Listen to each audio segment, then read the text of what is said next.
के तारे दावत इस्लामी की मरकज़ी मजलिस शूरा के अरकान के साथ कुछ हमारे साथ यहाँ होंगे और कुछ हमने यूँ समझिए कि ऑनलाइन भी अपने साथ शामिल किया है। तो इंशाअल्लाह जैसे जैसे अरकान शूरा शफ़क़त फरमाते रहेंगे। ज़ाहिर है कि ईद के दिनों में भी बहुत सारी मसरूफ़ियात अरकान शूरा की होती हैं, तंजीमी तौर पर भी।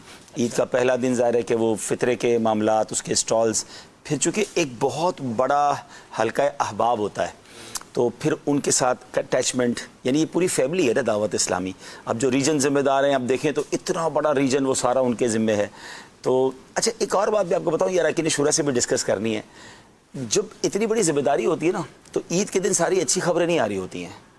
ईद के दिन भी कई लोगों के घरों पे जनाजे के तौर पे जाना पड़ता है, या जिनके घरों पे एक दो दिन पहले इंतकाल हुआ हो, सोयम वगैरह हो, और फिर वो ज़ाहिर है कि अब वो ज़िम्मेदार बड़ा अटैच होता है ना आपसे, आपके साथ पूरा साल काम किया, अब उसकी ईद दुख में गुजर रही है।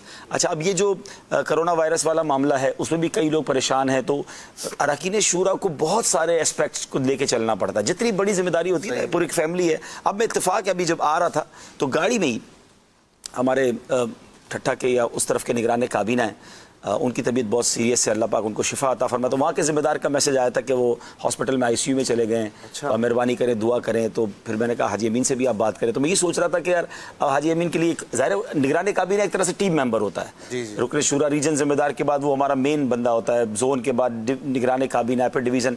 अल्लाह पाक सबकी हिफाजत फरमाए।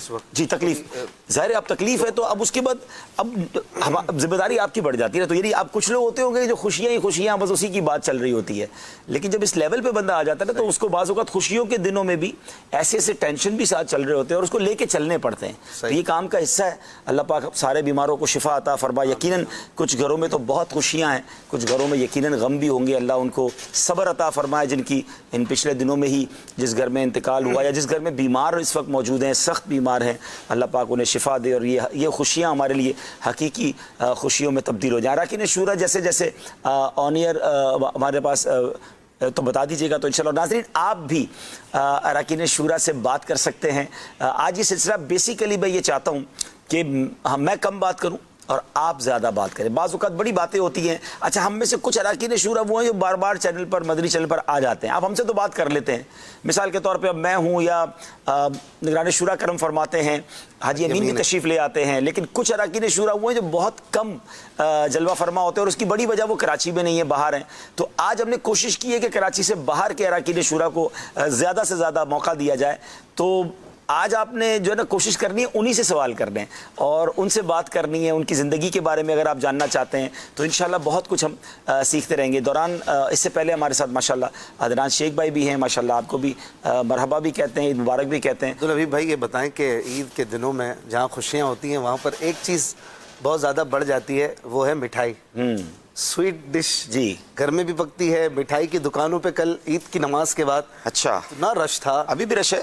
अभी तो खैर ईद के दिन भी इन ईद में भी रश था, ऐसा रश था अच्छा कि यूँ कहिए कि मतलब ईद जो दुकान है ईद की नमाज के बाद ही उससे कितना कितना फिट दूर तक 10, 20, 50 फिट तक लाइनें लगी हुई थी। अच्छा। और मैं परेशान कि यार एक बुजुर्ग को मैंने देखा, बिल्कुल सफ़ेद दाढ़ी, थोड़ी सी कमर भी झुकी हुई और लाइन में लगे हुए, उनका नंबर होगा 50वां 55वां। अल्लाह। मैं सोच रहा था यार, मेरे साथ एक इस्लामी भाई थे, मैंने कहा इस बाबा जी को कितनी मजबूरी होगी मिठाई खरीदने की, कि कितनी ज़रूरत की वजह से ये खड़े होंगे, वरना इनको तो घर पे जवाब देना मुश्किल पड़ रहा होगा। क्या होगा? इसको पॉजिटिव ले लें, हंसते हुए कह रहा था। हाँ, इसको पॉजिटिव ले लें कि इन बुजुर्गों को अपने बच्चों का और अपने आने वाले मेहमानों का कितना ख्याल है। ख्याल इनको कैसा मतलब ये देख रहे हुआ है। हाँ, ईद जो है वो बगैर मिठाई के या बगैर स्वीट के, अच्छा मिठाई की दुकानों पे और भी बहुत सारी ऐसी चीज़ें होती हैं जो हमारे दस्तरखान को जीनत बख्शती हैं। जी जी, ये भी तो ये ईद का हानिम को होता है। जैसे अभी मेरे सामने भी ये जो जगह है वो नॉर्मली मिठाई ईद बेकरी से ही मिलती है ना, सही है। तो लोग लेते हैं और अच्छा ये अगर इसमें नीयत अच्छी हो तो ज़ाहिर सवाब भी मिलेगा। आप नाजरीन को ये भी बताएं कि इसमें एहतियात क्या करनी है, और पहले अपने बारे में बताएं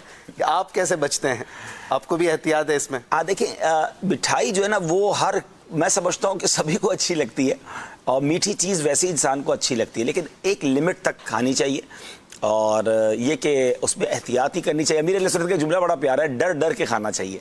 यानी खाने में भी जो है ना ये खौफ होना चाहिए कि थोड़ा खाना है, तो ये इस तरह अगर करें। और ख़ास तौर पर जो डायबिटिक हैं, जो शुगर पेशेंट हैं, उनको तो बहुत ज़्यादा एहतियात करनी है।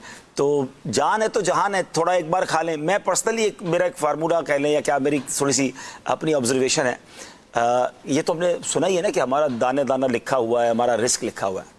میرا ماننا یہ کہ اسی طرح ہمارا شوگر بھی, ہماری چکناہٹ بھی, جو بھی ہے نا, وہ سب ظاہر اللہ کے پاس تو سارا رزق ہمارا لکھا ہوا ہے. اب مثال ہے, دنیا میں آپ کو کوئی 10,000 روپے دے دے, آپ کی مرضی آج ہی خرچ کر دیں, آپ کی مرضی ہے روز کے 100 روپے کریں تو کئی مہینوں تک چلیں گے. صحیح ہے. تو یہ جو میٹھا ہے نا, یہ لکھا ہوا ہے نصیب میں. مثال کے طور پہ میرے نصیب میں اتنا میٹھا لکھا, اب میں یا تو جلدی جلدی کھا کے ختم کر لوں اور پھر شوگر ہو جائے, ڈاکٹر صاحب کہیں اب نہیں کھا سکتے. جتنا چکنا کھانا ہے جناب, کولیسٹرول جمع کرنا ہے پیزا میں, پراٹھے میں, چیز میں, برگر میں, وہ کھا لیا جلدی جلدی. اس کے بعد کہتے ہیں بھائی اب ہارٹ اٹیک ہونے والا ہے, یا اللہ نہ کرے آپ کی وینز بند ہو گئی ہیں, پھر ساری چکناہٹ, کولیسٹرول بڑھ گیا, چکناہٹ بند ہو جاتی ہے. تو یہ جب ہماری ایک اماؤنٹ ہمارے پاس ہے, تو اس کو اگر آپ چاہتے ہیں کہ زندگی کی آخری سانس تک آپ سب کو انجوائے کریں, تو تھوڑا تھوڑا کھائیں, تھوڑا تھوڑا کھائیں گے تو یہ کھاتے رہیں گے. اور ایک ساتھ آپ کہیں کہ نہیں جناب آج عید کا دن ہے, 1 کلو مٹھائی میں نہیں پوری کھانی ہے, تو پھر ایسا نہ ہو جلدی کوٹا پورا ہو جائے. اللہ آپ سب کو صحت دے. آپ کے والد صاحب مرحوم اللہ تعالیٰ ان کی مغفرت فرمائے, آمین, وہ ایک بار منچ پر ساتھ تھے, ایک محفل کے بعد کھا رہے تھے, انہوں نے بھی اسی قسم کی باتیں مجھے کی تھی, آج آپ کر رہے ہیں کہ کھاؤ اچھا لیکن تھوڑا تھوڑا کھاؤ.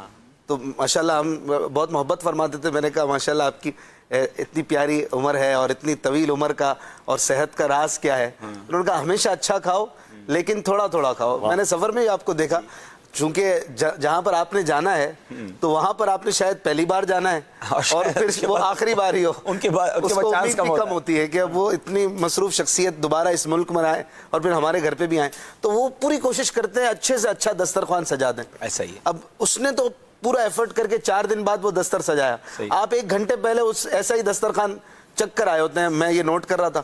اب ہر دستر پہ 2-2 3-3 مٹھائیاں اور ایک شوگر کا مریض ساتھ, لیکن جو ہے نا آپ دل بھی نہیں توڑتے تھے اور احتیاط بھی کرتے تھے, اور یہی کہ تھوڑا تھوڑا کھائیں لیکن اچھا کھائیں, ہیلدی کھائیں. ہاں, یہ ہیلدی کھانے والی بات بھی جو ہے نا, اس میں بھی پتہ نہیں کہنی چاہیے نہیں کہنی چاہیے. میں ایک جملہ کہتا ہوں کہ اگر بد پرہیزی کرنی بھی ہے نا تو پھر برانڈڈ کرو, ٹھیک ہے نا. اب ہر میٹھا کھا لو یار, تو پھر ایسا نہ کرو. یہ بالکل اعلیٰ کوالٹی. اب پھر اگر اب مثال کے طور پہ آپ کو ہر بندہ ہی ہر چیز میٹھا دے رہا ہے تو نہ کھائیں. آپ کو بہت کوئی چیز پسند ہے تو تھوڑا بچا کے رکھیں, پھر اس کی تھوڑی چیز کھا لیں. اب ہوتا کیا ہے کہ تھوڑا تھوڑا کھانے کے چکر میں بھی اتنا سارا کھا لیتا ہے آدمی میٹھا کہ وہ بھی زیادہ ہو جاتا ہے. تو بہرحال احتیاط جو ہے وہ کریں, اپنی صحت کا خیال رکھیں. ان 3 دنوں میں آپ مہمانوں کے پاس بھی جا رہے ہوں گے, مہمان آپ کے گھر بھی آ رہے ہوں گے, تو جہاں جائیں یا جہاں آئیں اپنی صحت کا خیال رکھیں. ٹھیک ہے, کھانا کسی اور نے پیش کیا, پیٹ تو میرا ہی ہے نا, اور صحت بھی میری ہے, تو اس کا خیال رکھنا ہے. بڑا پیارا موقع ہے, عید کا موقع ہے, اور ہماری عید میرے آقا علیہ الصلوۃ والسلام کے ذکر کے بغیر کیسے ہو سکتی ہے. تو میں چاہتا ہوں کہ موقع سے فائدہ اٹھاتے ہیں. جب تک اراکین شورا ہمارے منچ کی زینت بنتے ہیں یا ہمارے ساتھ آن لائن ہوتے ہیں, عدنان بھائی موجود ہیں اور